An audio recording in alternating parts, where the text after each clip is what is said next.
Olá novamente, vamos agora ao novo episódio sobre a vida do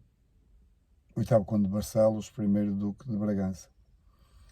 No episódio anterior falei da necessidade de terminar, ou pelo menos continuar, a leitura da tese de mestrado de Maria Beatriz Sanches van Zeller, e foi o que fiz de alguma maneira ali uma parte, mais umas páginas, não muito mais, porque em relação àquilo que eu vos quero contar, há demasiado detalhe, louvável, apesar de tudo, claro, mas que ocuparia uma duração larga, duração, não é? Muito tempo,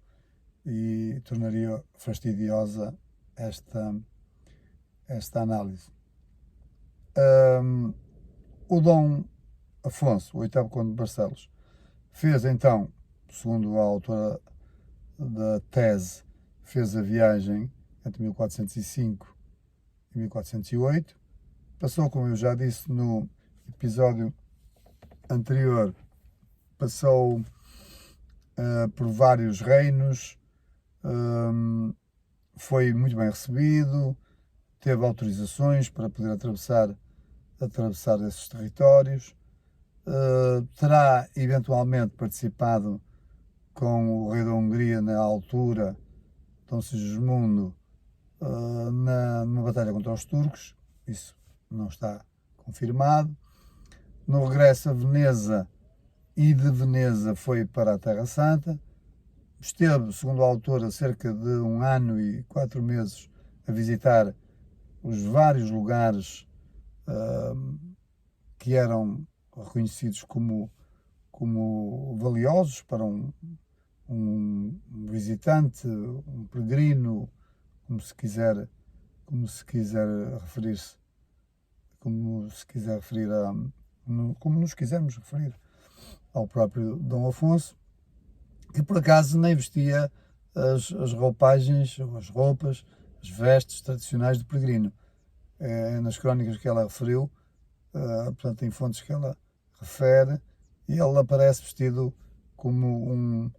um infante, portanto, como um cavaleiro, e nunca como um peregrino. O que importa é que depois de todo este tempo que ele regressa a Portugal, entra pelo norte, tem autorização de Dona Catalina, que era irmã de Dona Filipa de Lencastre, portanto, a mulher de Dom João I, e então regressem a Portugal em 1408, 1409, por aí. Nesta altura, dados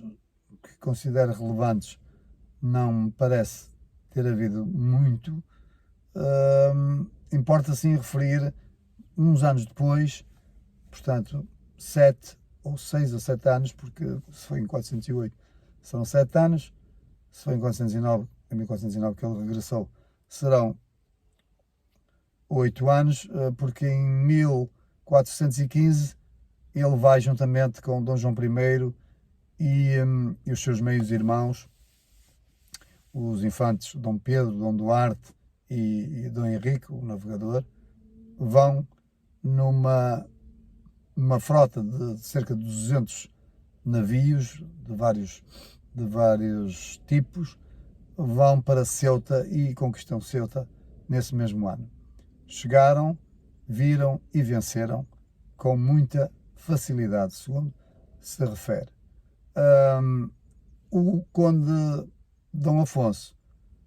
no regresso, portanto, quando voltou, trazia com ele, nestas coisas normalmente há ou apoderar-se, o vencedor apodera-se de muita riqueza do vencido. E neste caso, o Dom Afonso, tido como uma pessoa não muito interesseira, não muito preocupada com riquezas, por uns autores, por outros, ao contrário, ele é tido como um interesseiro que terá até provocado e matado mesmo o meio-irmão, o infante Dom Pedro, a quando do final da regência do futuro Dom Afonso V, etc., que já também foi referido. Portanto, segundo os autores que diziam que ele não era interesseiro, não era uma pessoa preocupada com grandes riquezas, porque era, de facto já estava senhor de um património bastante avultado. Então ele traz mesas e colunas dessas mesas, traz do Palácio do Governador, salvo erro, um Ben Salah, Alá Ben Salah, ou Ben Salah, por aí, traz, e uma dessas mesas ele oferece à Senhora da Franqueira, que sabemos está situada no Monte da Franqueira, perto de Barcelos, oferece à Senhora Franqueira para servir de altar. E ainda hoje, quando lá vamos, podemos ver no meio do granito que compõe a maior dimensão do altar, no meio ainda aparece uma parte em mármore. Não posso confirmar, porque não sou especialista, nem técnico para poder dizer isso, mas segundo, cruzando estes dados, poderão ser vestígios, esses pedaços de mármore poderão ser vestígios da referida mesa de mármore trazida de Ceuta. Dom Afonso, estamos, portanto, nesta altura em 1415, após a conquista de Ceuta. Dom Afonso, nessa altura, já teria enviuvado da primeira mulher,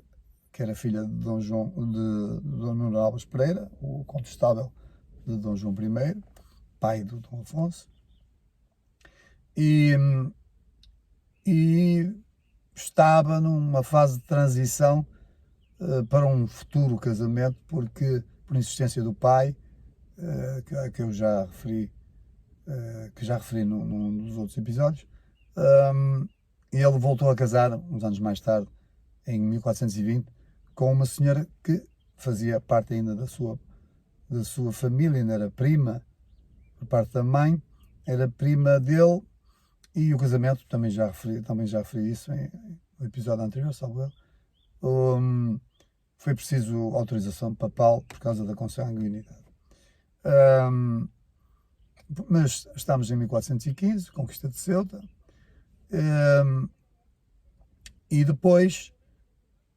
a morte da primeira mulher em 1414, segundo dizem uns, mas neste caso, na tese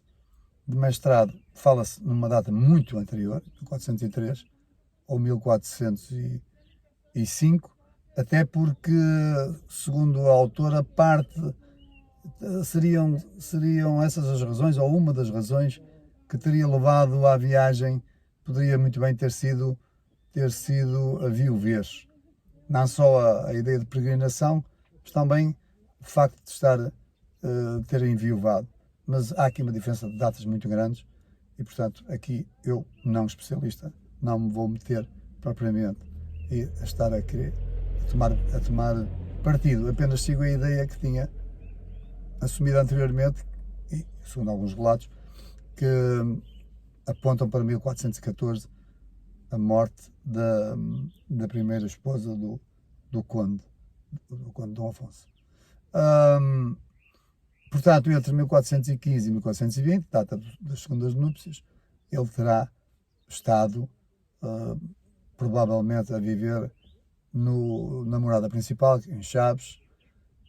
Depois terá também estado em Barcelos, porque entretanto o passo de Barcelos ficou concluído. Já referi também que ele foi concluído